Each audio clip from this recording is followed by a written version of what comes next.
ABC Kinderteach presents Edwurd Fudwupper Fibbed Big, written by Berkeley Breathed.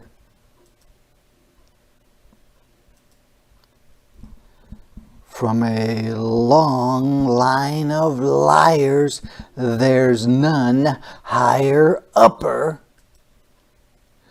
than my fibbing big brother, the Edwurd Fudwupper.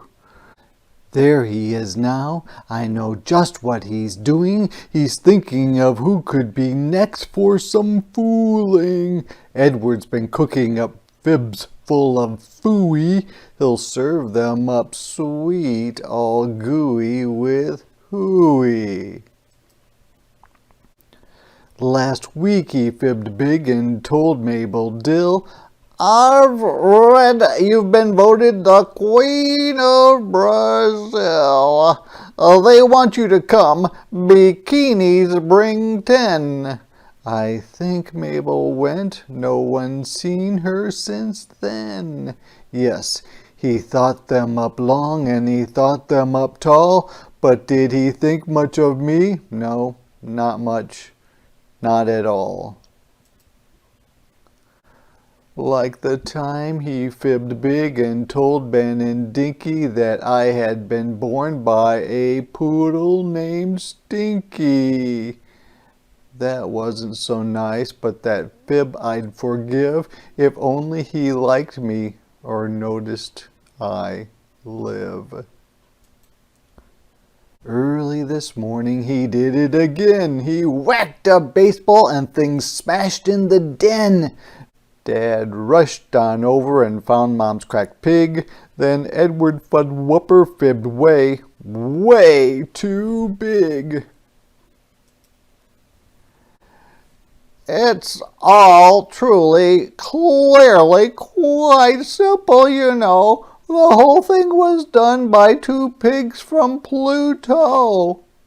They were cruising by Earth, looking down from above, when they spotted Mom's pig and fell deeply in love.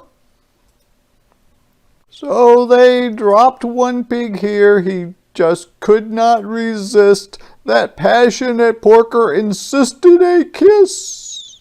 But he leaned in too far, and Mom's pig hit the ground. On Pluto, you see, they kiss sitting down. Then he left broken-hearted, upset and unseen, and his ship picked him up with a pig-lifting beam. And that's all. That's the truth, said Ed the Fib Slinger. In the whole of fib history, a whopping humdinger.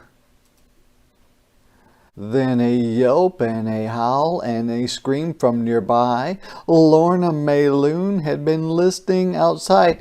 "Mabel Dill," she cried loudly, "has been missing for days. She must have been grabbed by those pig-lifting rays."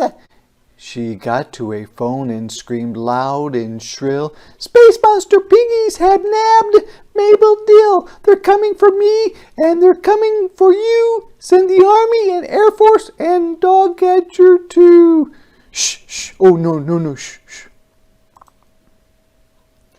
And that's just what they did. They came for space pigs with planes and with tanks and with loud whirling gigs. Oh, it was dreadful. A real world stopper. All from an Edwurd Fudwupper fat whopper. They pointed their loudspeaker dishes to space, and those generals roared till red in the face. "Now listen out there, we'll shoot, yes we will. Come back here at once and bring Mabel Dill." Edward watched all of this for quite a long time, but people were staring at something behind. "Oh, rats," Edward thought, "how much more could there be?" A face filled the sky from the hills to the sea. It did not look happy, nor pleasant, nor soft. In fact, that big thing looked somewhat ticked off. It was purple and green with an eye on its snoot. It opened its mouth, roaring, "Oh, started this hoot! I live quite close by, just 2 galaxies down, and I just cannot sleep with this fuss and this sound. I know nothing of pigs nor a lost Mabel Dill, so someone's been fibbing with slippery skill. Who is this gnat? Point out where he's at. Show him to me, and I'll swat him down flat." And that's what they did, each dad and each mother. They pointed right up at my shaking big brother. Edward dropped low. He was scared 10 times double. He'd fibbed way too big and was now in huge trouble. Then wait, what's that sound? A voice small and fine. Everyone stopped. Whose was it? It was mine. "Oh, please," I called out. "It's my fault, don't you see? I broke that blue pig. Edward's fib was for me. So dear grumpy thing with 3 eyes in your head, see that it's me you should swat down instead." What could I do? Edward faced a big mess. I told a fat fib, yes, I'd learned from the best. I thought I'd be smooshed, smashed, squashed right on down, but that big face looked in with a smile, not a frown. "I think," he said firmly, "you both are big fibsters. But out where I live, we're not loved by our sisters. Mine, by the way, I have left all alone, and now I'll go back to her sleeping at home." He looked at me odd, kind of sad, kind of blue. "It sure would be nice to have one like you." Then he turned round his ship and back home he drove her, and I turned to find Edward looking me over.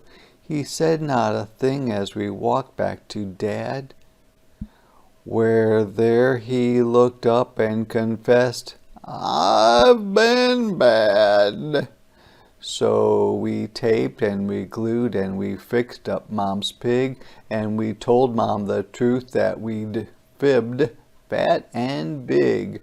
Our folks hugged us both and collected no fines. But we sat in time out to pay for our crimes. Then Ed looked at me with a smile that was new and said, "It is nice to have one like you."